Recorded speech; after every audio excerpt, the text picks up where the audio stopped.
हो गए। वे ब्रह्मा जी को प्रणाम करके विनम्र भाव से बोले, हे पितामह, अब कृपा करें कार्तिक मास के महत्व का विस्तार पूर्वक वर्णन कीजिए। नारद जी के मुख से यह सुनकर ब्रह्मा जी बोले, हे पुत्र, तुम बहुत उदार और सभी प्राणियों का भला चाहने वाले हो, इसीलिए मृत्युलोक के निवासियों के भले के निमित्त ऐसे ऐसे प्रश्न पूछ रहे हो। सुनो, आज मैं तुम्हें ऐसी कथा कहता हूँ जिसके पढ़ने और सुनने मात्र से ही समस्त पापों का नाश हो जाता है। अपनी बात को आगे बढ़ाते हुए ब्रह्मा जी ने कहा, सुनो नारद, साधु संतों का सत्संग अति पावन और दुर्लभ होता है। ये सांसारिक भय को दूर कर देता है और ज्ञानी ध्यानियों को मोक्ष प्रदान करता है। जिसकी जैसी कामना होती है उसकी कामना पूरी हो जाती है। जिस प्रकार गंगा जी पापों को धो देती है और सूर्य पापों को भस्म कर देता है, उसी प्रकार संत समागम पाप ताप और दीनता तीनों को ही नष्ट कर देता है। आधे क्षण का साधु समागम भी मोक्ष प्रदान करने वाला होता है। इतनी बात सुनकर तमाम ऋषि और मुनियों ने कहा कि हे सूत जी, अब आप कृपा करके कार्तिक मास महत्तम का इतिहास तथा प्रसंग सुनाने की कृपा कीजिए। श्री सूत जी बोले, हे ऋषियों, एक समय चंद्रवदनी एवं कमल के समान कमल नयनी श्री सत्यभामा ने मन ही मन में विचार किया कि मैं धन्य हूँ जिसके पतिदेव स्वयं त्रिलोकीनाथ भगवान मधुसूदन है और वो 16,108 रानियों में सबसे बढ़कर मुझे ही प्रेम करते हैं। जिस कल्पवृक्ष की पृथ्वी पर बसने वाले प्राणी बात तक नहीं जानते हुए कल्पवृक्ष स्वयं मेरे आंगन में लगा हुआ है। ऐसा विचार कर सत्यभामा ने श्री कृष्ण भगवान से कहा, हे प्रभु, मैं आपसे एक बात पूछती हूँ। आशा है कि आप मेरे हित के लिए मेरी इन बातों का उत्तर देने की कृपा करेंगे। सत्यभामा की ये बातें सुनकर भगवान श्री कृष्ण सत्यभामा का हाथ पकड़कर कल्पवृक्ष के नीचे ले गए। भगवान ने कहा, हे सत्यभामा, मैं अपनी सब रानियों में तुम्हें ही सबसे प्रिय मानता हूँ। मैंने तुम्हारे स्नेह के वश सूर्यराज इंद्र से विरोध करके यह कल्पवृक्ष से लाकर तुम्हारे आंगन में लगा दिया है। मैं तुम्हारे लिए न देने वाली अदय वस्तु भी दे सकता हूँ और अकथ्य अर्थात न कहने वाली भी बात कह सकता हूँ। अब यदि तुम मुझसे गुप्त से भी गुप्त बात पूछोगी तो मैं तुम्हें वह भी बता दूंगा। भगवान श्री कृष्ण की बात सुनकर सत्यभामा गदगद होकर बोली, हे स्वामी, यदि आप मुझसे इतने प्रसन्न हैं तो मुझे यह बताने की कृपा कीजिए कि मैंने पूर्व जन्म में ऐसा क्या शुभ कार्य किया था जिससे मुझे आपकी अर्धांगिनी बनने का सौभाग्य प्राप्त हुआ और आपके साथ गरुड़ पर बैठकर ब्रह्मलोक तथा इंद्रलोक में आने जाने का भी अवसर मिला है। ये नाथ, पूर्व जन्म में कौन थी की कन्या थी, सो आप मुझे विस्तार पूर्वक सुनाने की कृपा कीजिए। सत्यभामा की ये बात सुनकर भगवान श्री कृष्ण जी मुस्कुराकर बोले, हे सत्यभामे, मैं तुमको समस्त वृत्तांत विस्तार पूर्वक सुनाता हूँ, तुम एकाग्रचित्त होकर सुनो। सतियों के अंत में मायापुर नगर के अत्रि कुल में देव शर्मा नामक 4 वेदों 6 शास्त्रों तथा 18 पुराणों का ज्ञाता एक ब्राह्मण रहता था। वह भगवान सूर्य नारायण का अनन्य भक्त था और रात दिन अतिथियों की सेवा में लगा रहता था। उसकी कोई संतान नहीं थी। फिर बड़ी आयु में एक कन्या हुई जिसका नाम गुणवती रखा गया। देव शर्मा ने अपने एक शिष्य जिसका नाम चंद्र प्रकाश था के साथ अपनी कन्या गुणवती का विवाह कर दिया। चंद्र प्रकाश अपने ससुर की पिता के समान सेवा करता था। एक दिन देव शर्मा अपने दामाद को साथ लेकर लकड़ियां काटने को वन में गया। वन में उन्होंने इधर उधर फिरते हुए एक महाभयानक राक्षस को देखा। उसको देखकर उन दोनों के हाथ पैर फूल गए और भागने में असमर्थ होने के कारण वे दोनों उस राक्षस के हाथ से मारे गए। परंतु उस क्षेत्र तथा अपनी भक्ति के प्रभाव के कारण वे मेरे बैकुंठ धाम को चले आए। जैसे मेघ द्वारा वर्षा हुआ जल सब नदियों द्वारा समुद्र में प्रवेश कर जाता है, ठीक उसी प्रकार गणेश, शिव, सूर्य, विष्णु इनमें से किसी भी देवता की भक्ति व उपासना करें वह हमको ही प्राप्त होता है। इसी से वह सूर्य भक्त हमारे दूतों के द्वारा विमान में बैठाकर हमारे लोक पहुंचा दिए गए। इधर उन दोनों के मरने की खबर जब गुणवती ने सुनी तो बहुत रुदन किया और रो रो कर कहने लगी कि हे पिता और हे पतिदेव, अब मैं कैसे जीवित रह सकूंगी। हाय हाय, तुम मुझे किसके भरोसे छोड़कर कहाँ चले हैं। अब मेरे खाने पान का प्रबंध कहाँ से होगा। मेरे हे तात, मेरा कौन ठिकाना है। इस प्रकार गुणवती विलाप करती हुई पृथ्वी पर गिरकर मूर्छित हो गई। और जब चेतना आई तो घर का सब सामान बेचकर उसने अपने पति और पिता की अंत्येष्टि क्रिया की। फिर संसार से वैराग्य लेकर भक्ति में तत्पर रहने लगी। इस प्रकार करते करते कार्तिक मास आ गया।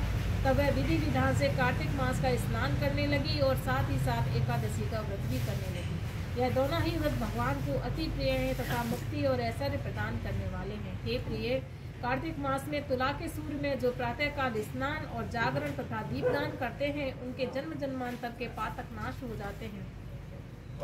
जो मंदिर में प्रातःकाल झाड़ू देते तथा भगवान का पूजन करते हैं वे जीवन मुक्त हो जाते हैं। जो तुलसी के वन की पालना करते हैं वे फिर इस संसार में जन्म नहीं लेते। एक दिन गुणवती ज्वर से पीड़ित हो गई और असहनीय पीड़ा में भी दुर्लभ शरीर होते हुए गंगा स्नान को कष्ट करते हुए सह गई। स्नान करने को गंगा जी में प्रवेश करते ही मारे ठंड के उसका सारा शरीर थर-थर कांपने लगा और वह शिथिल होकर वहीं गिर पड़ी। उसी समय विष्णु भगवान के दूत सुंदर विमान लेकर आए और उसे विमान में बैठाकर विष्णु लोक ले गए। यह सब कार्तिक के स्नान और व्रत का ही प्रभाव था।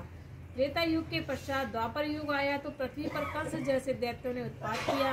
उस समय ब्रह्मा आदि समस्त देवताओं द्वारा प्रार्थना किए जाने पर पृथ्वी का भार उतारने को मैंने कृष्ण अवतार धारण किया। उस समय जितने भी हमारे विष्णुगण थे वे भी मेरे साथ यादवों के रूप में ग्वाल बाल होकर पृथ्वी पर अवतारे। देव शर्मा जो तुम्हारा पिता था वह भी पृथ्वी पर अवतरित हुआ। इस जन्म में देव शर्मा का नाम शस्त्राजित हुआ और चंद्र प्रकाश पृथ्वी पर जन्म धारण करके इस जन्म में अपूर जी हुए। तुम उस जन्म में गुणवती थी, अब तुम ही इस पृथ्वी पर जन्म धारण कर सत्यभामा हुई। कार्तिक के व्रत के प्रभाव से ही तुम हमारी प्रिय हुई हो।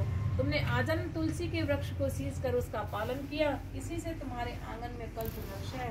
और कार्तिक मास में तुमने जो दीपदान किया था इसी से तुम्हारे घर में लक्ष्मी का प्रकाश है। कार्तिक मास में व्रत आदि करके जो तुमने काया कष्ट सहन किया था उसी से तुम मेरी अर्धांगिनी हुई। जो कोई कार्तिक मास में व्रत आदि करता है वह मुझे तुम्हारे ही समान प्रिय होता है। हे प्रिय, अन्य दूसरे जब तप यज्ञ दान आदि कार्तिक मास के सूल में भाग के बराबर ही नहीं है। बोलो कार्तिक भगवान की जय। श्रीमन नारायण नारायण नारायण नारायण नारायण नारायण माधव नारायण नारायण नारायण नारायण नारायण। इधर से ले लो, पैसा छाट ले तो पैसा भगवान ने तुलसी दे दो। वो लक्ष्मी नारायण भगवान ने की पड़े को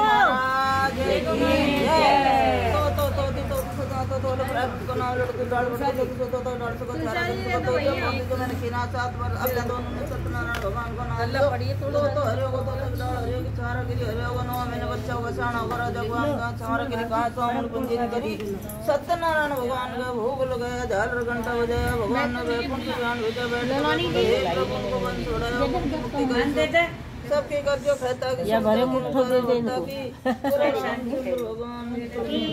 छोटो ना भगवान के जब खुला बजाए करणन में सो आवाज आवे ये लाला पंच मांगला बालक दिन दिन सुबह माँ बोली बेटा एक ही लाड लो बेटो कैसे सूख रहे अच्छो खिला रही बोला माँ सूख ना तो काय करो। सूर्य नारायण भगवान की किरणन में तो रोज ही ना आवाज आए लाला कछु मांग लाला कछु मांग। मामो से मांग बनाया लाला आज खाए तो मांग लीजिए काच का महल कंचन सिकाया दौड़ दौड़ रुपया पीली पीली मोर बालक आयो जल छड़ाए किरणन में सवा जाई लाला कछु मांगू बोले महाराज काच का महल कर दो कंचन सिकाया कर दो दौड़ दौड़ रुपया पीली पीली मोर बालक है तो मांगो ना जना तो न खूब मांगो कि महाराज हो तो दे दो नहीं कोई बोले बेटा देंगो कैसे ना मेरी सेवा निष्फल जाए। सूर्य नारायण भगवान ने काच का महल कर दिया कंचन सिकाया दौड़ दौड़ रुपया पीली पीली मोर बालक को न्याल करे ऐसा सबको कर दो कहता सुनता ब्राह्मण देवता के साथ बेटा तो उनके घर में तो बहुत साथ ही तो साथ को बड़ी राजी रहे कोई लड़ाई झगड़ो ना है। शनि महाराज रोज ही ना चक्कर काटे कि भाई मैं तो इनका घर में तिलक की कटोरी का माने गई कि भाई जो कर या का घर में ना लगियो मैं सबके लग लियो सारी दुनिया में पृथ्वी में लगे पर ब्राह्मण घर में ना लगे घर में लगना चाहिए मोकू।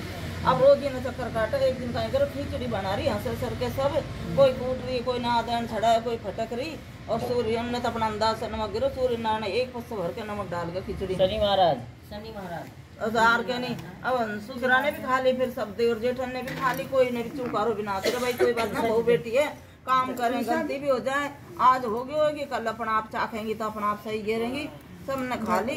अब शनि महाराज तो देखा कि ये तो एक पत्ते नमक खाकर जब भी ना लड़ा और वहाँ से जो लौट के जावे लगे लक्ष्मी माता आई बोले शनि महाराज उठा के जरा अंदर चलो ना बोले ये घर में तो तुम ही जाओ मैं तो ना जाऊँ क्योंकि ये तो एक पत्ते नमक खाकर मैं तो वहाँ जाऊँ जब लड़ाई झगड़ा हो वो घर में मैं लगूँ अभी इनका घर में मैं कैसे लगूँ। शनि महाराज कैसे लौट के लक्ष्मी माता अंदर चली गई हो भगवान सबको जो कहता हूँ सुनता हूँ कर एक सेठ के साथ बेटा